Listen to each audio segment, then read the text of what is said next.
ಸ್ನೇಹಿತರೆ, ಮೀಡಿಯಾ ಮಾಸ್ಟರ್ಸ್ಗೆ ಸ್ವಾಗತ ಸುಸ್ವಾಗತ. ಗೆಳೆಯರೆ, ಅವರಿಗೆ ಮನಃ ಪರಿವರ್ತನೆ ಆಯಿತಾ? ಅಲ್ಲಿ ಗರ್ವಾಪ್ಸಿ ಏನಾದರೂ ಆಗ್ತಾ ಇದೆಯಾ? ಅಥವಾ ಉತ್ತರ ಪ್ರದೇಶದ ಯೋಗಿ ಬಾಬಾ ಗಾಳಿ ಏನಾದರೂ ಅವರಿಗೂ ಸೋಕ್ತಾ? ಇಷ್ಟು ದಿನ ತಮ್ಮ ಐಡೆಂಟಿಟಿಯನ್ನು ಅರಬರಲ್ಲಿ, ಅಫ್ಘಾನಿಸ್ತಾನದ ದಾಳಿಕೋರರ ವಂಶಾವಳಿಯಲ್ಲಿ ಹುಡುಕೊಳ್ತಾ ಇದ್ದವರು ಈಗ ಇದ್ದಕ್ಕಿದ್ದ ಹಾಗೆ ತಮ್ಮ ನಿಜ ಹಿನ್ನೆಲೆಯ ಕಡೆ ಮುಖ ಮಾಡ್ತಾ ಇದ್ದಾರೆ. ಅಲ್ಲಿನ ಬೀದಿಗಳಿಗೆ ಮೊದಲಿದ್ದ ಹೆಸರುಗಳೇ ಬರ್ತಾ ಇವೆ. ಮತಾಂಧತೆಯ ಅಮಲಲ್ಲಿ ಅಲ್ಲಿದ್ದ ಜನರನ್ನ ದಮನ ಮಾಡಿ ಅವರ ನೆನಪುಗಳು ಕೂಡ ಇರದ ಹಾಗೆ ರಕ್ತದಲ್ಲಿ ಆ ಬೆಲ್ಲವನ್ನು ತೊಳೆದಿದ್ದ ಜನ ಈಗ ಮತ್ತೆ ಆ ನೆತ್ತರ ಕಲೆಗಳನ್ನು ತೊಳೆಯೋದಿಕ್ಕೆ, ಅದರ ಕೆಳಗಿನ ನೆನಪುಗಳನ್ನು ಮತ್ತೆ ಹುಡುಕೋದಿಕ್ಕೆ ಹೊರಟಿದ್ದಾರೆ. ನಾನು ಹೇಳ್ತಾ ಇರೋದು ಪಾಕಿಸ್ತಾನ ಸೆಕ್ಯುಲರ್ ಆಗ್ತಾ ಇರೋ ಜಗತ್ತಿನ 8ನೇ ಅದ್ಭುತದ ಬಗ್ಗೆ.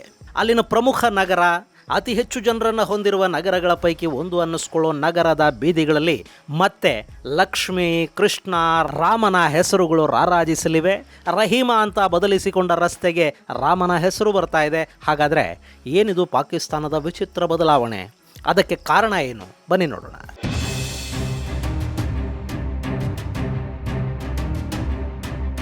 ಗೆಳೆಯರೆ, ಪಾಕಿಸ್ತಾನದಿಂದ ವಿಚಿತ್ರವಾದ ಸುದ್ದಿಯೊಂದು ಹೊರಬಿದ್ದಿದೆ. ಅಲ್ಲಿನ ಸಾಂಸ್ಕೃತಿಕ ರಾಜಧಾನಿ ಅಂತ ಕರೆಸಿಕೊಳ್ಳುವ ಲಾಹೋರ್ನ ಬೀದಿಗಳ ಹೆಸರನ್ನು ಬದಲಿಸೋದಕ್ಕೆ ಅಲ್ಲಿನ ಪಂಜಾಬ್ ಸರ್ಕಾರ ನಿರ್ಧಾರ ಮಾಡಿದೆ. ಸ್ವಾತಂತ್ರ್ಯಕ್ಕೂ ಪೂರ್ವ ಯಾವ ಹೆಸರುಗಳಲ್ಲಿದ್ವೋ ಅವೇ ಹೆಸರುಗಳನ್ನು ಪುನರ್ನಾಮಕರಣ ಮಾಡೋದಕ್ಕೆ ಅವರು ಮುಂದಾಗ್ತಾ ಇದ್ದಾರೆ. ಇನ್ನು ಮುಂದೆ ಕೃಷ್ಣ ನಗರ, ಲಕ್ಷ್ಮೀ ಚೌಕ, ರಾಮ್ ಗಲ್ಲಿ ಮುಂತಾದ ಹೆಸರುಗಳು ಇಸ್ಲಾಮಿಕ್ ರಿಪಬ್ಲಿಕ್ಕಲ್ಲಿ ಕೇಳಿಬರುತ್ತವೆ. ಇದು ಅಚ್ಚರಿ ಅನಿಸಿದ್ರೂ ಕೂಡ ಈ ನಿರ್ಧಾರದ ಹಿಂದೂ ಒಂದಷ್ಟು ಕಾರಣಗಳಿವೆ. ಹಾಗಾದರೆ ಪಂಜಾಬ್ ಸರ್ಕಾರ ಯಾಕೆ ಹೀಗೆ ಮಾಡ್ತಾ ಇದೆ ಅನ್ನೋದನ್ನು ನೋಡೋ ಮೊದಲು ಈ ಲಾಹೋರ್ ಬಗ್ಗೆ ನಿಮಗೊಂದು ಸ್ವಲ್ಪ ಹೇಳ್ಬಿಡ್ತೀನಿ. ಲಾಹೋರ್ ಪಾಕಿಸ್ತಾನದ ಪಂಜಾಬ್ ಪ್ರಾಂತ್ಯದ ರಾಜಧಾನಿ ಮತ್ತು ಅತಿ ದೊಡ್ಡ ನಗರ ಕೂಡ. ಪಾಕಿಸ್ತಾನದ ಮಟ್ಟಿಗೆ ಕರಾಚಿಯ ನಂತರ ಅತಿ ಹೆಚ್ಚು ಜನಸಂಖ್ಯೆಯನ್ನು ಹೊಂದಿರುವ ನಗರ ಅನ್ನೋ ಖ್ಯಾತಿ ಪಡ್ಕೊಂಡಿರೋದು ಲಾಹೋರ್. ಏಷ್ಯಾದ ಪ್ರಮುಖ ಸಾಂಸ್ಕೃತಿಕ ಮತ್ತು ಐತಿಹಾಸಿಕ ಕೇಂದ್ರಗಳ ಪೈಕಿ ಒಂದು ಅಂತ ಇದು ಗುರುತಿಸ್ಕೊಳ್ಳುತ್ತೆ. ಲಾಹೋರ್ ರಾವಿ ನದಿ ದಂಡೆಯ ಮೇಲೆ ನಿರ್ಮಾಣ ಆಗಿದ್ದು ಪಾಕ್ನ ರಾಜಧಾನಿ ಇಸ್ಲಾಮಾಬಾದ್ನಿಂದ ಸುಮಾರು 300 ಕಿಲೋಮೀಟರ್ ದೂರದಲ್ಲಿದೆ. ಹಾಗೆಯೇ ಭಾರತ ಪಾಕಿಸ್ತಾನ ಗಡಿಯಿಂದ ಕೇವಲ 30 ಕಿಲೋಮೀಟರ್ ದೂರದಲ್ಲಿರೋ ಈ ನಗರ ಸಮುದ್ರ ಮಟ್ಟದಿಂದ ಸುಮಾರು 217 ಮೀಟರ್ ಎತ್ತರದಲ್ಲಿದೆ. 2023ರ ಜನಗಣತಿಯ ಪ್ರಕಾರ ಲಾಹೋರ್ನ ಜನಸಂಖ್ಯೆ ಸುಮಾರು 1.3 ಕೋಟಿಯನ್ನು ದಾಟಿದೆ. ಅಲ್ಲಿ ಸುನ್ನಿ ಮುಸ್ಲಿಮರು ಬಹುಸಂಖ್ಯಾತರು, ಹಾಗೆ ಒಂದಷ್ಟು ಶಿಯಾಗಳು, ಅಹಮದಿಯರು, ಕ್ರೈಸ್ತರು, ಹಿಂದೂ, ಸಿಖ್ ಮತ್ತು ಇತರ ಸಮುದಾಯಗಳ ಜನ ಕೂಡ ಅಲ್ಲಿ ಸಣ್ಣ ಪ್ರಮಾಣದಲ್ಲಿ ಉಳ್ಕೊಂಡಿದ್ದಾರೆ. ಇನ್ನು ಪಾಕಿಸ್ತಾನ ತನ್ನ ಅಧಿಕೃತ ಭಾಷೆ ಇಸ್ಲಾಮಿಕ್ ಭಾಷೆ ಅಂತ ಉರ್ದುನ ಕರೆದ್ರೂ ಕೂಡ ಲಾಹೋರ್ ಹಾಗೂ ಪಂಜಾಬ್ನ ಗ್ರಾಮೀಣ ಭಾಗದಲ್ಲಿನ ಜನ ಉರ್ದು ಜೊತೆ ಪಂಜಾಬಿಯನ್ನು ಕೂಡ ಉಳಿಸ್ಕೊಂಡಿದ್ದಾರೆ. ಅದು ಅಲ್ಲಿನ ಪ್ರಮುಖ ಭಾಷೆ. ಇನ್ನು ಈ ನಗರವನ್ನ ಭಗವಾನ್ ಶ್ರೀರಾಮಚಂದ್ರನ ಮಗ ಲವ ಸ್ಥಾಪನೆ ಮಾಡದ ಅನ್ನೋ ಮಾತಿದೆ. ಇದನ್ನ ಲವಪುರ ಅಂತ ಕರಿತಾ ಇದ್ರು. ಆ ನಂತರ ಲಾಹೋರ್ ಆಯಿತು ಅಂತ ಹೇಳ್ತಾರೆ. ಹಾಗೆ ಇದರ ಮೂಲ ಹೆಸರು ಐರಾವತ್ಯವರ್ ಅಂತ ಆಗಿತ್ತು. ಇಲ್ಲಿ ಐರಾವತ್ಯವರ್ ಅನ್ನೋ ಹೆಸರು ವೇದಕಾಲೀನ ನದಿ ಇರಾವತಿಯ ಕಾರಣದಿಂದ ಬಂತು. ಇದೇ ಇರಾವತಿ ನದಿ ಮುಂದೆ ರಾವಿ ನದಿ ಆಯಿತು. ಆಗ ಈ ಊರಿನ ಹೆಸರು ರವಾವರ್ ಆಯಿತು. ಆ ನಂತರ ಲಾಹೋರ್ ಅನ್ನೋ ಹೆಸರಲ್ಲಿ ಕರೆಯಲ್ಪಡ್ತು. ಇನ್ನು ಇದು ಹಿಂದೂ ಶಾಹಿ ಅರಸರ ಆಳ್ವಿಕೆಯಲ್ಲಿತ್ತು. ಆನಂತರ ಮೊಹಮ್ಮದ್ ಘಜ್ನಿ ಭಾರತದ ಮೇಲೆ ಆಕ್ರಮಣ ಮಾಡಿದ ಮೇಲೆ ಈ ಭೂಭಾಗ ಸಂಪೂರ್ಣವಾಗಿ ಇಸ್ಲಾಮಿಕ್ ಆಡಳಿತದ ಕೈ ಸೇರಿತು. ಅದಾದ ಮೇಲೆ ದೆಹಲಿ ಸುಲ್ತಾನರ ಆಳ್ವಿಕೆಗೆ ಒಳಪಟ್ಟ ಈ ಲಾಹೋರನ್ನ 16ನೇ ಶತಮಾನದಲ್ಲಿ ಮೊಘಲರು ಸಂಪೂರ್ಣವಾಗಿ ತಮ್ಮ ಹಿಡಿತಕ್ಕೆ ತಗೋತಾರೆ.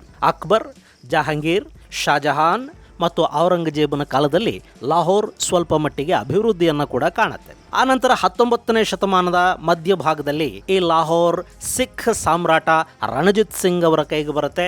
ಅಲ್ಲಿ ರಣಜಿತ್ ಸಿಂಗ್ ಸಾವನ್ನಪ್ಪಿದ ನಂತರ ಆಂಗ್ಲೋ ಸಿಖ್ ಯುದ್ಧಗಳು ನಡೆದು 1849ರಲ್ಲಿ ಲಾಹೋರ್ ಸಂಪೂರ್ಣವಾಗಿ ಬ್ರಿಟಿಷರ ವಶ ಆಯಿತು. 1947ರಲ್ಲಿ ಬ್ರಿಟಿಷರು ಭಾರತವನ್ನು ಬಿಟ್ಟು ಹೊರ ನಡೆದ ಸಂದರ್ಭದಲ್ಲಿ ಈ ನಗರವನ್ನು ಪಾಕಿಸ್ತಾನಕ್ಕೆ ಬಿಟ್ಟು ಹೋದರು.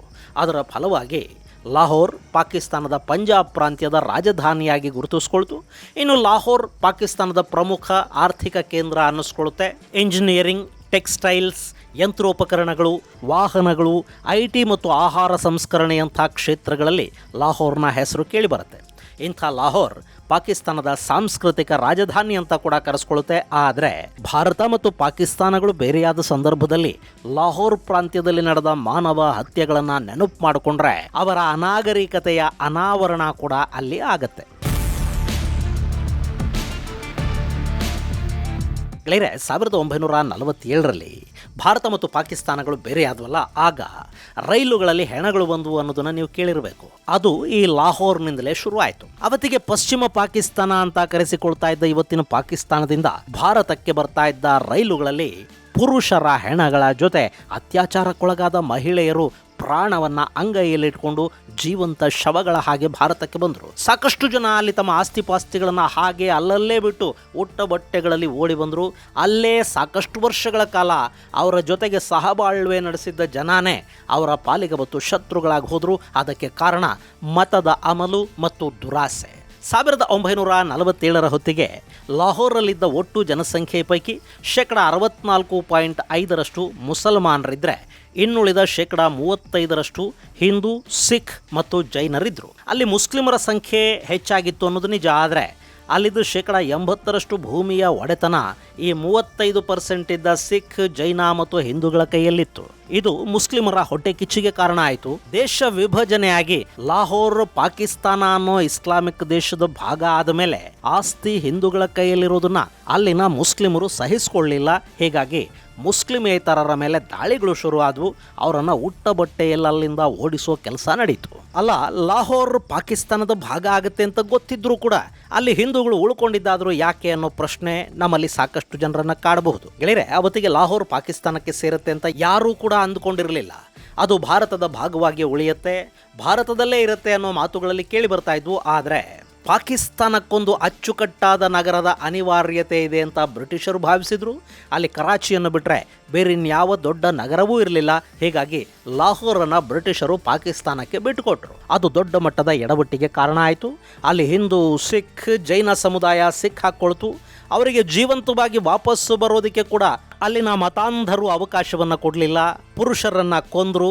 ಮಹಿಳೆಯರ ಮೇಲೆ ದೊಡ್ಡ ಮಟ್ಟದಲ್ಲಿ ಅತ್ಯಾಚಾರಗಳಾಗೋದ್ವು. ಅಷ್ಟೇ ಅಲ್ಲ, ಲಾಹೋರ್ ಪಾಕಿಸ್ತಾನದ ಭಾಗ ಆದ ನಂತರ ಲಾಹೋರ್ನ ನೈಜ ಇತಿಹಾಸವನ್ನು ಅಲ್ಲಿನ ಮತಾಂಧರು ಅಳಿಸಿದ್ರು. ಅಲ್ಲಿನ ಸಾಕಷ್ಟು ಹಿಂದೂ ದೇವಾಲಯಗಳನ್ನು, ಗುರುದ್ವಾರಗಳನ್ನು, ಜೈನ ಬಸದಿಗಳನ್ನು ಧ್ವಂಸ ಮಾಡಲಾಯಿತು. 30%ಕ್ಕೂ ಹೆಚ್ಚು ಹಿಂದೂಗಳೇ ಇದ್ದ ಊರು ನೋಡಿ ಸಹಜವಾಗಿ ಕೃಷ್ಣ, ರಾಮ, ಲಕ್ಷ್ಮಿಯ ಹೆಸರುಗಳಲ್ಲಿ ಬೀದಿಗಳು, ರಸ್ತೆಗಳು ಇದ್ವು. ಅವೆಲ್ಲ ಮುಸ್ತಫಾಬಾದ್, ಇಸ್ಲಾಮಾಪುರ್, ರಹೀಂ ನಗರಗಳಾಗಿ ಕನ್ವರ್ಟ್ ಆಗ್ತಾ ಹೋದವು. ಆ ಮೂಲಕ ಲಾಹೋರ್ನ ನೈಜ ಇತಿಹಾಸದಲ್ಲಿ ಉಳ್ಕೊಂಡಿದ್ದ ಹೆಸರುಗಳು ಅಲ್ಲಿ ಮಾಯ ಆದವು. ಈಗ ಆ ಹೆಸರುಗಳನ್ನೇ ಪುನರ್ನಾಮಕರಣ ಮಾಡೋದಕ್ಕೆ ಪಂಜಾಬ್ ಸರ್ಕಾರ ಮುಂದಾಗ್ತಾ ಇದೆ. ಅದರ ನೇತೃತ್ವವನ್ನು ಅಲ್ಲಿನ ಮುಖ್ಯಮಂತ್ರಿ ಮರಿಯಂ ನವಾಜ್ ಹೊತ್ತುಕೊಂಡಿದ್ದಾರೆ. ಅವರ ಅಪ್ಪ ಮಾಜಿ ಪ್ರಧಾನಿ ನವಾಜ್ ಶರೀಫ್ ಲಾಹೋರ್ ಹೆರಿಟೇಜ್ ರಿವೈವಲ್ ಅನ್ನೋ ಯೋಜನೆಯ ಅಧ್ಯಕ್ಷತೆಯನ್ನು ವಹಿಸಿಕೊಂಡು ಈ ಬದಲಾವಣೆಗೆ ಕಾರಣ ಆಗ್ತಾ ಇದ್ದಾರೆ. ಈ ಲಾಹೋರ್ ಹೆರಿಟೇಜ್ ರಿವೈವಲ್ ಅನ್ನೋ ಯೋಜನೆಗೆ ಪಂಜಾಬ್ ಸರ್ಕಾರ 50,000 ಕೋಟಿ ಪಾಕಿಸ್ತಾನಿ ರೂಪಾಯಿಯನ್ನು ಮೀಸಲಿಟ್ಟಿದೆ. ಈ ಯೋಜನೆಯ ಮೂಲಕ ಮೊಘಲ್, ಸಿಖ್, ಬ್ರಿಟಿಷ್, ಹಿಂದೂ, ಜೈನರ ಕಾಲದ ಸಾಂಸ್ಕೃತಿಕ ವೈವಿಧ್ಯತೆಯನ್ನು ಮತ್ತೆ ಜೀವಂತಗೊಳಿಸುವ ಗುರಿಯನ್ನು ಹಾಕಿಕೊಳ್ಳಲಾಗಿದೆ.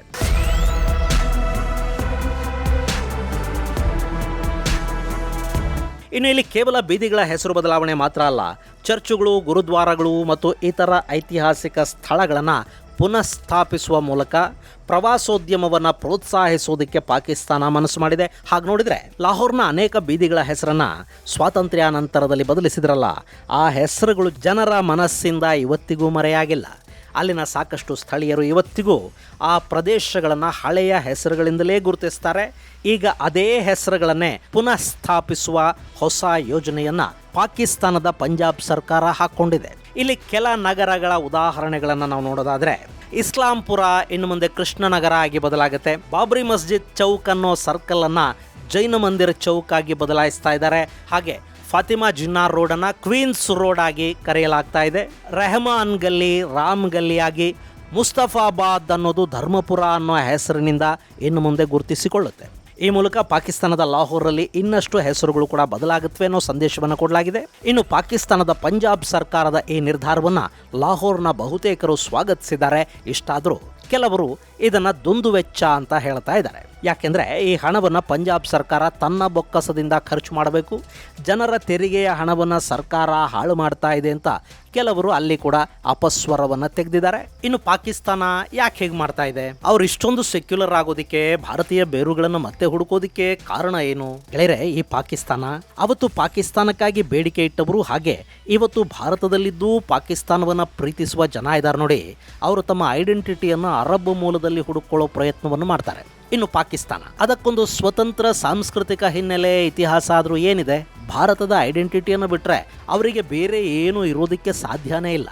ಆದರೆ ಭಾರತದ ಮೇಲೆ ಅಗಾಧವಾದ ದ್ವೇಷ, ನಮ್ಮದು ಭಾರತೀಯ ಮೂಲ ಅಂತ ಹೇಳಿಕೊಳ್ಳೋದಕ್ಕೆ ಅವರಿಗೆ ಕಟ್ಟರ್ ಇಸ್ಲಾಂ ಅಡ್ಡ ಬರುತ್ತೆ. ಹೀಗಾಗಿ ಪಾಕಿಸ್ತಾನ ತನ್ನ ಐಡೆಂಟಿಟಿಯನ್ನು ಅರಬ್ ನೆಲದಲ್ಲಿ ಹುಡುಕೋದಿಕ್ಕೆ ಶುರು ಮಾಡಿತು. ಅರಬರ ಹೆಸರುಗಳನ್ನು, ಅರಬರ ಆಚರಣೆಗಳನ್ನು, ರೀತಿ ರಿವಾಜುಗಳನ್ನು ಇವರು ಪ್ರಾಕ್ಟೀಸ್ ಮಾಡ್ತಾ ಹೋದರು. ಅಪ್ಪನ ಹೆಸರನ್ನು ದಾಖಲೆಗಳಲ್ಲಿ ಬದಲಿಸಿಕೊಳ್ಳಬಹುದೇನೋ, ಆದರೆ DNA ಬದಲಾಗೋದಿಲ್ವಲ್ಲ. ಇನ್ನು ಈಗ ಕೂಡ ಪಾಕಿಸ್ತಾನಕ್ಕೆ ಬುದ್ಧಿ ಬಂತು, ಅವರು ಸೆಕ್ಯುಲರ್ ಆಗ್ತಿದ್ದಾರೆ ಅಂತೇನಲ್ಲ, ಇಲ್ಲಿ ಸೆಕ್ಯುಲರ್ ಆಗ್ತಾ ಇದ್ದೀವಿ ಅಂತ ತೋರಿಸಿಕೊಳ್ಳೋದ್ರಿಂದ, ಅಲ್ಲಿನ ಕೆಲ ಹೆಸರುಗಳನ್ನು ಬದಲಾವಣೆ ಮಾಡೋದ್ರಿಂದ ಪಾಕಿಸ್ತಾನಕ್ಕೆ ಲಾಭ ಇದೆ ಅಂತ ಅನಿಸಿದೆ. ಹೀಗಾಗಿ ಅವರು ಇಂಥದ್ದೊಂದು ನಿರ್ಧಾರವನ್ನು ತಗೊಳ್ತಾ ಇದ್ದಾರೆ. ನಿಮಗೆ ಗೊತ್ತಿದೆ, ಪಾಕಿಸ್ತಾನ ತೀವ್ರ ಆರ್ಥಿಕ ಬಿಕ್ಕಟ್ಟಲ್ಲಿದೆ. IMFನ ಬೇಲ್ಔಟ್ ಪ್ಯಾಕೇಜ್ ಮೇಲೆ ಅವರು ಡಿಪೆಂಡ್ ಆಗಿದ್ದಾರೆ. ಈ ಮರುನಾಮಕರಣ ಉಗ್ರವಾದ ಸಂಘಟನೆಗಳೊಂದಿಗೆ ನಮಗೆ ಸಂಬಂಧ ಇಲ್ಲ, ನಮ್ಮದು ಸುರಕ್ಷಿತ ಸಹಿಷ್ಣು ರಾಷ್ಟ್ರ ಅಂತ ವಿದೇಶಿ ಹೂಡಿಕೆದಾರರಿಗೆ ಮತ್ತು IMFಗೆ ತೋರಿಸಿಕೊಡಬೇಕಿದೆ. ಇದಕ್ಕಾಗಿ ಅಲ್ಲಿ ಹೆಸರುಗಳನ್ನು ಬದಲಾಯಿಸುವ ಪ್ರಯತ್ನ ಶುರುವಾಗಿದೆ. ಇನ್ನು ಪಾಕಿಸ್ತಾನ ಈ ಹಿಂದೆ ಭಯೋತ್ಪಾದನೆಗೆ ಹಣಕಾಸಿನ ನೆರವನ್ನು ಕೊಡ್ತಾ ಇದೆ ಅನ್ನೋ ಕಾರಣಕ್ಕೆ FATFನ ಗ್ರೇ ಲಿಸ್ಟಲ್ಲಿತ್ತು. ಈ ಲಾಹೋರ್ ಹಾಗೂ ಪಂಜಾಬ್ ಪ್ರಾಂತ್ಯ ಇದೆ ನೋಡಿ, ಅದು ಭಾರತ ವಿರೋಧಿ ಭಯೋತ್ಪಾದಕ ಸಂಘಟನೆಗಳು ಪಾಕಿಸ್ತಾನದಲ್ಲೇನಿವೆ ಅವುಗಳ ತವರು ಮನೆ ಇದ್ದ ಹಾಗೆ. ಈ ಹಿಂದೆ ಆಪರೇಷನ್ ಸಿಂಧೂರ್ ಸಂದರ್ಭದಲ್ಲಿ ಭಾರತ ದಾಳಿ ಮಾಡಿ ನಾಶ ಮಾಡಿದ ಬಹುತೇಕ ಉಗ್ರ ಸಂಘಟನೆಗಳ ಕೇಂದ್ರ ಕಚೇರಿಗಳಿದ್ದದ್ದು ಇದೇ ಪಾಕಿಸ್ತಾನದ ಪಂಜಾಬ್ ಪ್ರಾಂತ್ಯದಲ್ಲಿ. ಹೀಗಾಗಿ ಇವತ್ತಲ್ಲ ನಾಳೆ ಮತ್ತೆ FATFನ ಗ್ರೇ ಲಿಸ್ಟ್ಗೆ ಸೇರಿ ಬಿಡಬಹುದು ಅನ್ನೋ ಭಯ ಮತ್ತು ಆತಂಕಗಳು ಇವತ್ತಿಗೂ ಪಾಕಿಸ್ತಾನವನ್ನ ಕಾಡ್ತಾ ಇವೆ. ಅದರಿಂದ ಹೊರಬರೋದಕ್ಕೆ ನಮಗೆ ಮತಾಂಧ ಶಕ್ತಿಗಳು ಮತ್ತು ಭಯೋತ್ಪಾದಕ ಸಂಘಟನೆಗಳ ಜೊತೆ ನಂಟಿಲ್ಲ, ನಾವು ಸೆಕ್ಯುಲರ್ ಆಗ್ತಾ ಇದ್ದೀವಿ, ನಮ್ಮಲ್ಲಿ ಅಲ್ಪಸಂಖ್ಯಾತರ ಹಿತಾಸಕ್ತಿಗಳನ್ನು ಕಾಪಾಡುವ ಪ್ರಯತ್ನಗಳನ್ನು ದೊಡ್ಡ ಪ್ರಮಾಣದಲ್ಲಿ ಮಾಡ್ತಾ ಇದ್ದೀವಿ ಅನ್ನೋದನ್ನ ಜಗತ್ತಿಗೆ ತೋರಿಸಿಕೊಳ್ಳುವ ಪ್ರಯತ್ನದ ಭಾಗವಾಗಿ ಕೂಡ ಈ ಹೆಸರುಗಳ ಬದಲಾವಣೆ ನಡೀತಾ ಇದೆ. ಇನ್ನು ಇತ್ತೀಚೆಗೆ ಭಾರತ ವಿಶ್ವಸಂಸ್ಥೆಯಲ್ಲಿ ಪಾಕಿಸ್ತಾನವನ್ನು ಹಿಗ್ಗಾಮುಗ್ಗ ತರಾಟೆಗೆ ತಗೋತಾ ಇದೆ. ಅಂತಾರಾಷ್ಟ್ರೀಯ ಸಮುದಾಯದ ಮುಂದೆ ಪಾಕಿಸ್ತಾನದಲ್ಲಿ ನಡೀತಿರೋ ಮಾನವ ಹಕ್ಕುಗಳ ಉಲ್ಲಂಘನೆ, ಅಲ್ಪಸಂಖ್ಯಾತರ ಮೇಲಿನ ದಾಳಿಗಳು ಇವೆಲ್ಲವುಗಳನ್ನು ಬಿಚ್ಚಿಡ್ತಾ ಇದೆ. ಜಗತ್ತಲ್ಲಿ ತನ್ನದೇ ಪ್ರಜೆಗಳ ಮೇಲೆ ದಾಳಿ ಮಾಡೋ ಯಾವುದಾದ್ರೂ ದೇಶ ಅಂತ ಇದ್ರೆ ಅದು ಪಾಕಿಸ್ತಾನ ಅನ್ನೋ ಮಾತನ್ನ ಪದೇ ಪದೇ ಭಾರತ ಹೇಳ್ತಾ ಇದೆ ಮತ್ತು ಅದಕ್ಕೆ ಸಂಬಂಧಪಟ್ಟ ಸಾಕ್ಷಿಗಳನ್ನು ಕೂಡ ವಿಶ್ವಸಂಸ್ಥೆಯ ಮುಂದಿಡ್ತಾ ಹೋಗ್ತಾ ಇದೆ. ಇನ್ನು ಅಂತಾರಾಷ್ಟ್ರೀಯ ಮಾಧ್ಯಮಗಳು ಕೂಡ ಪಾಕಿಸ್ತಾನದಲ್ಲಿ ನಡೀತಿರೋ ಮಾನವ ಹಕ್ಕುಗಳ ಉಲ್ಲಂಘನೆಯ ಬಗ್ಗೆ ದನಿ ಎತ್ತುತ್ತಾ ಇವೆ. ಇಂಥ ಸಂದರ್ಭದಲ್ಲಿ ಪಾಕಿಸ್ತಾನ ತನ್ನನ್ನು ಬೇರೆಯದ್ದೇ ರೀತಿಯಲ್ಲಿ ತೋರಿಸಿಕೊಳ್ಳಬೇಕಾದ ಅಗತ್ಯ ಇದೆ. ಹೀಗಾಗಿ ಕೂಡ ಅವರು ಹೆಸರನ್ನು ಬದಲಾಯಿಸ್ತಾ ಇದ್ದಾರೆ. ಇನ್ನು ಯುರೋಪಿನ ನಗರಗಳು ಹಳೆಯ ಐತಿಹಾಸಿಕ ಪ್ರದೇಶಗಳನ್ನು ಸಂರಕ್ಷಿಸಿ ಪ್ರವಾಸೋದ್ಯಮವನ್ನು ಅಭಿವೃದ್ಧಿ ಮಾಡಿರುವುದನ್ನು ಪಾಕಿಸ್ತಾನ ಕೂಡ ನೋಡಿದೆ. ಇವರು ಎಲ್ಲದನ್ನೂ ಬೇರೆಯವರನ್ನು ನೋಡಿ ಕಾಪಿ ಮಾಡಬೇಕು. ಈಗ ಇತಿಹಾಸ ಮತ್ತು ಹೆರಿಟೇಜನ್ನು ಕಾಪಾಡೋ ವಿಷಯವನ್ನು ಕೂಡ ಯುರೋಪ್ನ ನೋಡಿ ಒಂದಷ್ಟರ ಮಟ್ಟಿಗೆ ಕಲಿಯೋ ಪ್ರಯತ್ನವನ್ನು ಪಾಕಿಸ್ತಾನ ಮಾಡ್ತಾ ಇದೆ. ಅದರ ಭಾಗವಾಗಿ ಲಾಹೋರಲ್ಲಿನ ಐತಿಹಾಸಿಕ ಸ್ಥಳಗಳನ್ನು, ಸ್ವಾತಂತ್ರ್ಯ ಹೋರಾಟಗಾರರ ಮನೆಗಳನ್ನು, ಅವರ ನೆನಪುಗಳನ್ನು, ಹಳೆಯ ಇತಿಹಾಸವನ್ನು ಉಳಿಸಿಕೊಳ್ಳುವ ಪ್ರಯತ್ನವನ್ನು ತಡವಾಗಿ ಆದರೂ ಪಾಕಿಸ್ತಾನ ಶುರು ಮಾಡಿದೆ. ಈ ಮೂಲಕ ಭಾರತೀಯ ಡಯಾಸ್ಪೊರಾ ಮತ್ತು ಹಿಂದೂ ಸಿಖ್ ವಂಶಸ್ಥರು ತಮ್ಮ ಪೂರ್ವಜರ ಮನೆಗಳನ್ನು ನೋಡೋದಕ್ಕೆ, ತಮ್ಮ ಹಳೆಯ ನೆನಪುಗಳನ್ನು ರೀಕಾಲ್ ಮಾಡಿಕೊಳ್ಳೋದಕ್ಕೆ ಪಾಕಿಸ್ತಾನದ ಪ್ರವಾಸವನ್ನು ಆರಂಭ ಮಾಡಿದರೂ ಕೂಡ ಅವರಿಗೆ ಡಾಲರ್ಗಳಲ್ಲಿ ಹಣ ಬರೋದಕ್ಕೆ ಶುರು ಆಗುತ್ತೆ. ಆ ಹಣ ಪಾಕಿಸ್ತಾನದ ಆರ್ಥಿಕ ಸಮಸ್ಯೆಗಳನ್ನು ಸ್ವಲ್ಪ ಮಟ್ಟಿಗೆ ಸರಿಪಡಿಸೋದ್ರಲ್ಲಿ ಸಹಾಯ ಕೂಡ ಮಾಡುತ್ತೆ. ಹೀಗಾಗಿ ಈಗ ಪಾಕಿಸ್ತಾನದ ಪಂಜಾಬ್ ಸರ್ಕಾರ ಲಾಹೋರಲ್ಲಿ ಹಳೆಯ ಭಾರತೀಯ ಹೆಸರುಗಳನ್ನು ಮತ್ತೆ ಸ್ಥಾಪಿಸುವ ಪ್ರಯತ್ನಕ್ಕೆ ಕೈ ಹಾಕ್ತಾ ಇದೆ. ಗೆಳೆಯರೆ, ಪಾಕಿಗಳಿಗೆ ಅರಬ್ ಐಡೆಂಟಿಟಿ ಅನ್ನೋದು ರಾಜಕೀಯ ಉದ್ದೇಶಕ್ಕೆ ಬೇಕು, ಭಾರತೀಯ ಬೇರುಗಳು ಈಗ ಆರ್ಥಿಕ ಉದ್ದೇಶಕ್ಕಾಗಿ ಬೇಕಾಗಿವೆ. ಹೀಗಾಗಿ ಅವುಗಳನ್ನು ಅವರು ಹುಡುಕಿ ಪುನಃಸ್ಥಾಪಿಸುವ ಪ್ರಯತ್ನವನ್ನು ಪ್ರಾರಂಭ ಮಾಡಿದ್ದಾರೆ. ಇದು ಗೆಳೆಯರೆ ಪಾಕಿಸ್ತಾನದ ಲಾಹೋರಲ್ಲಿ ಹಳೆಯ ಹಿಂದೂ ಹೆಸರುಗಳು ಮತ್ತೆ ಕಾಣಿಸಿಕೊಳ್ತಾ ಇರೋದರ ಕುರಿತಾದ ಒಂದಷ್ಟು ಮಾಹಿತಿ. ಮುಂದಿನ ಸಂಚಿಕೆಯಲ್ಲಿ ಮತ್ತಷ್ಟು ವಿಶೇಷಗಳ ಜೊತೆ ಮತ್ತೆ ಭೇಟಿಯಾಗೋಣ. ಅಲ್ಲಿವರೆಗೆ ಜೈ ಹಿಂದ್, ಜೈ ಕರ್ನಾಟಕ.